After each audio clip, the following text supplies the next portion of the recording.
곧 발표될 나토의 결과와 관심을 한 발 빠르게 만나보시길 바랍니다. 1년 8개월 만에 2300선이 장중한 때 무너졌습니다. 증시는 하락하는데 7월부터 많은 것들이 인상합니다. 물가 부담에 힘들 여러분들을 위해서 오를 수 있는 종목들로 선별했습니다. 나토 회의 참석으로 정상 세일즈 외교의 첫 번째 성과를 받을 종목들, K바이오의 역사를 이어갈 종목들 모두 알아가시길 바랍니다.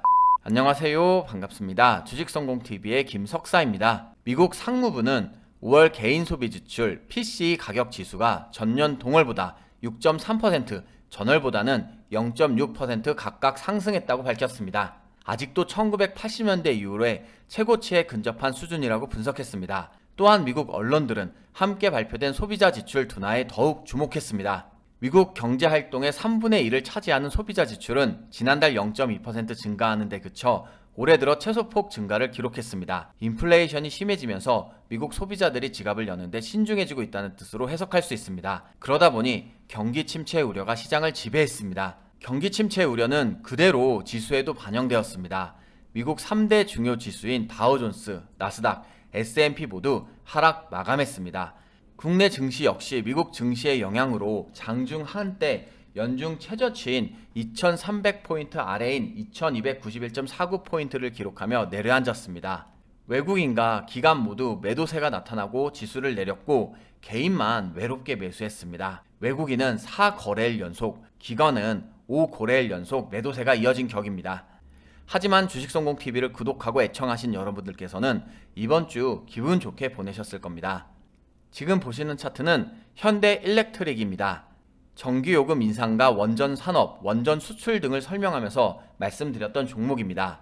알려드리고 월요일 충분히 매수할 기회가 있었고 화요일 바로 10% 이상 상승했습니다. 그리고 수요일까지도 그 상승세를 이어갔습니다. 지금 보시는 차트는 같은 날 함께 알려드린 두산 에너빌리티입니다. 국내에서 유일하게 원전 주기기 제작하는 기업이라고 알려드렸습니다. 월요일부터 상승세를 보이더니 수요일까지 최소 13%, 최대 17%의 상승세를 경험할 수 있었습니다. 다시 한번 지수가 내려오면서 힘들어하는 투자자분들도 있을 것입니다. 하지만 이 기회를 통해서 또 한번 좋은 결과를 만들 수 있고 볼 수 있는 종목들로 오늘 선정했습니다. 구독과 좋아요 눌러두시고 댓글도 달아주시길 바랍니다. 여러분들의 반응이 이번 주에도 좋은 상승을 보이는 종목으로 돌아갈 것입니다. 윤석열 대통령이 북대서양 조약기구 즉 나토 정상회의 참석을 위해 스페인 마드리드를 방문하고 1일 금요일 오전에 귀국했습니다. 이번 순방에서 눈에 띄는 경제 성과는 원자력 발전과 방위산업 세일즈입니다. 윤 대통령은 직접 한국 원전의 안전성과 우수성을 피알라 체코 총리에게 설명했습니다.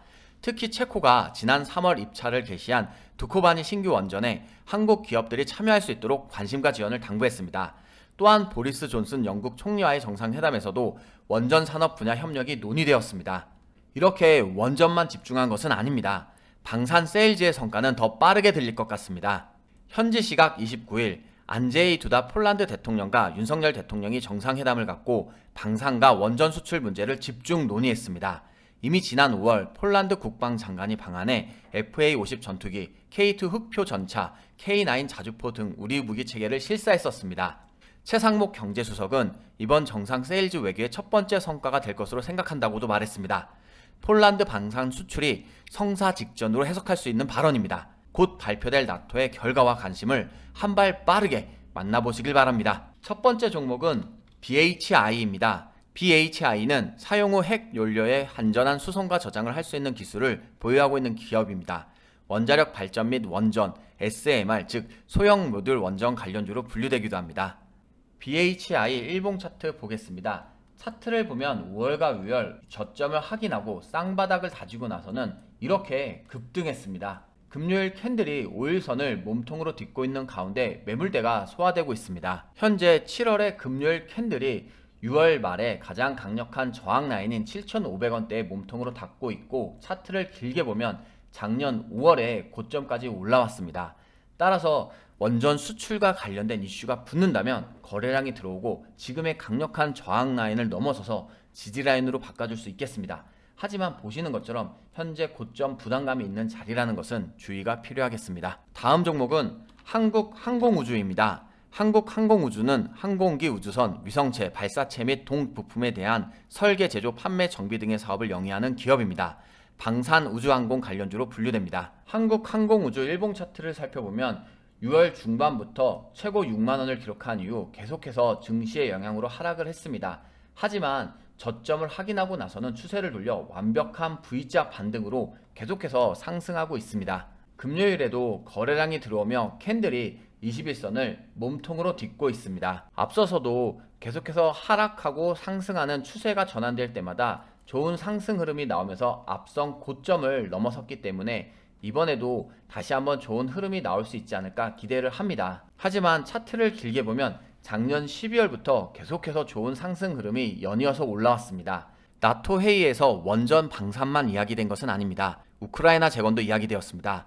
그리고 사흘 뒤면 우리나라를 비롯해 40여 개국이 참석하는 우크라이나 재건 회의가 개최됩니다. 그래서 관련 종목을 살펴봐야 합니다. 바로 현대에버다임입니다. 현대에버다임은 콘크리트 펌프카, 타워크레인, 발전기, 군 특장차 등을 통해 종합사업 분야에 대응 가능한 중장비 전문 기업입니다. 현대에버다임 일봉 차트 보겠습니다. 차트를 보면 우크라이나 재건 이슈가 들어올 때마다 거래량이 들어오고 계속해서 급등했습니다. 6월에 증시의 흐름이 별로 좋진 않았지만 60일선 장기 이평선을 딛고 나서는 다시 한번 추세를 돌려줘서 상승 흐름을 이어가고 있습니다. 현재 7월 금요일 캔들이 6월달 가장 강력한 저항 라인으로 볼 수 있는 9,500원대를 몸통으로 닫고 있습니다. 따라서 다시 한번 여기서 추세를 돌려 하락을 할 수 있겠습니다. 하지만 우크라이나 재건 회의에서 좋은 이슈가 들어온다면 다시 한번 거래량이 들어오고 앞선 패턴처럼 급등하는 모습이 나타날 수 있겠습니다. 따라서 변동성이 클 수 있다는 점은 주의를 하셔야겠습니다. SK그룹이 코로나19 백신 국산화에 성공하면서 K바이오 역사를 만들었습니다. SK바이오사이언스는 자체 개발한 코로나19 백신 스카이코비언이 국내 식품의약품안전처 품목 허가를 최종 획득하면서 국산 1호 코로나 백신의 주인공이 되었습니다. 코로나는 점점 관리가 되어가는 것 같은데 이제는 새로운 질병이 다시 또 나타났습니다. 미국에서 일주일 만에 원숭이 두창 확진자가 2배 이상 늘어났습니다. 그런데 아직 원숭이 두창 검사가 활발하게 이루어지고 있지 않고 있기 때문에 미국 내의 원숭이 두창 확진자 수는 보고된 것보다 더 많을 수 있다는 우려가 나오고 있습니다. 세계보건기구 WHO가 어린이 임산부 등 고위험군 환자의 원숭이 두창 감염을 경고하고 있습니다. 또한 영국에서 2건의 어린이 감염 사례가 발생했고 스페인과 프랑스에서도 어린이 감염 사례가 보고되었다고 밝혔습니다. 그래서 다가오는 9월에는 100만 명의 감염자가 발생할 수 있다는 전망까지 나오고 있는 실정입니다. 자라보고 놀란 가슴, 소뚜껑 보고 놀란다는 속담이 있습니다. 코로나로 인한 경험이 조금 더 예민하고 빠르게 대응할 수 있습니다. 특히 요즘처럼 날씨가 급변한다면 다시 한번 바이오 관련주가 움직일 수 있습니다. 그래서 다음 종목은 현대약품입니다. 현대약품은 의약품 및 음료 등을 제조 판매하는 기업입니다. 현대약품 일봉 차트를 보면 6월 지수가 좋지 않으면서 하락을 해서 최저 3,780원을 기록했었습니다.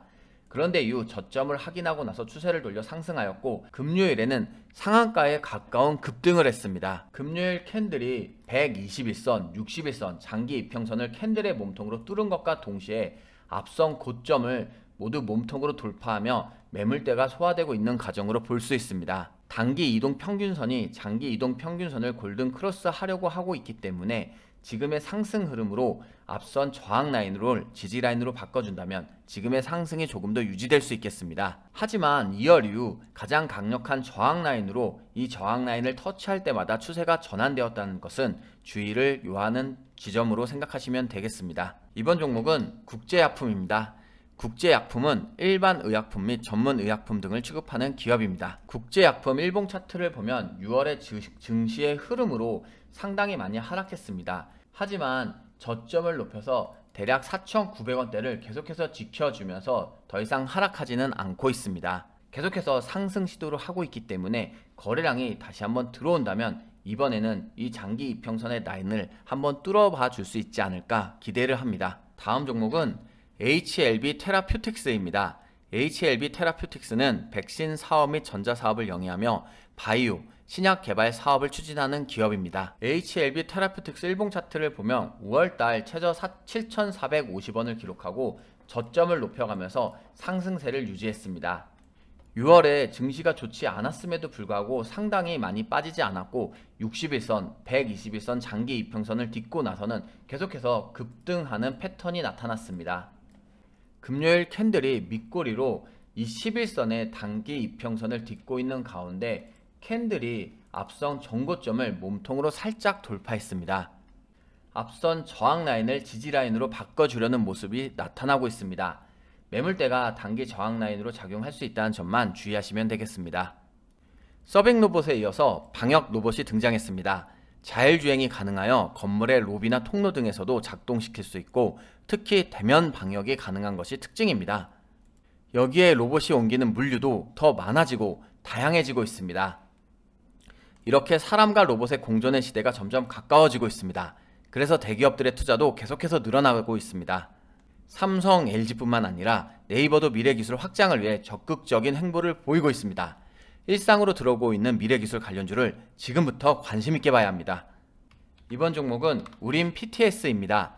우림 PTS는 최근 정부 국책 과제로 로봇 정밀 감속기의 국산화 개발에 나섰습니다. 삼성중공업과는 감속기 개발 공급에 나서고 있는 기업입니다. 우림 PTS 일봉 차트 보겠습니다. 차트를 보면 6월 증시가 좋지 않았음에도 불구하고 우림 PTS는 계속해서 이렇게 좋은 상승세를 유지했습니다. 금요일에도 캔들이 5일선과 10일선을 딛고 있습니다.